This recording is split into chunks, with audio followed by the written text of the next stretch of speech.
Krimi ka tronditur rënd qytetin e Kuçovës. Lagjen Lukan Prifti mëngjesin e së shtunës me një ngjarje të rënd që ka regjistruar 2 viktima dhe 1 të plagosur, ndërkohë që autori është shpallur në kërkim.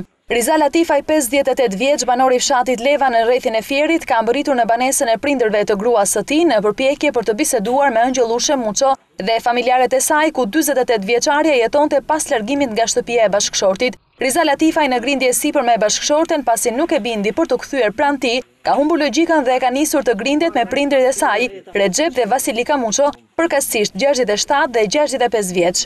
Ngjarja ka marrë përmasa dhe më të rënda sepse në përpjekje për t'i larguar armën nga dora dhëndrit ka ngelur viktimë dhe Recep Muço. Në përleshje mes tyre mësohet se janë përdorur mjete të mprehta, mjete të rastit pasi viktima mësohet se ka gjetur vdekjen e menjëhershme, ndërkohë që e plagosur rënd ka ngelur dhe vajza e familjes dhe bashkëshortja e autorit Ëngjellushja. Burime nga reparti i kirurgjisë bëjnë të ditur se Vasilika Muço është paraqitur me një plagë të rënd në bark, shkaktuar me armë zjarri.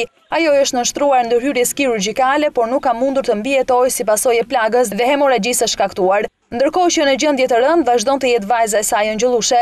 Sipas mjekëve, ajo ndodhet ende në gjendje kritike për jetën. Në rreth 20 vjet martesë, çifti mësohet se nuk kishte fëmijë dhe vitet e fundit po përballeshin me shumë grindje. Prej 2 muajsh gruaja pasi kishte vendosur të jepte fund martesës, kishte shkuar të jetonte tek vëllezërit në Greqi, ndërkohë që sapo kishte mësuar se ajo ishte kthyer në banesën e prindërve, burri kishte ardhur për të sqaruar me të, duke mos pranuar ndarjen dhe duke shkaktuar mëngjesin e së shtunës 2 viktima dhe një tjetër të plagosur rënd. Policia e Beratit ka mobilizuar gjithë strukturat e saj për kapjen e autorit të ngjarjes, por ende nuk ka rënë në gjurmët e tij.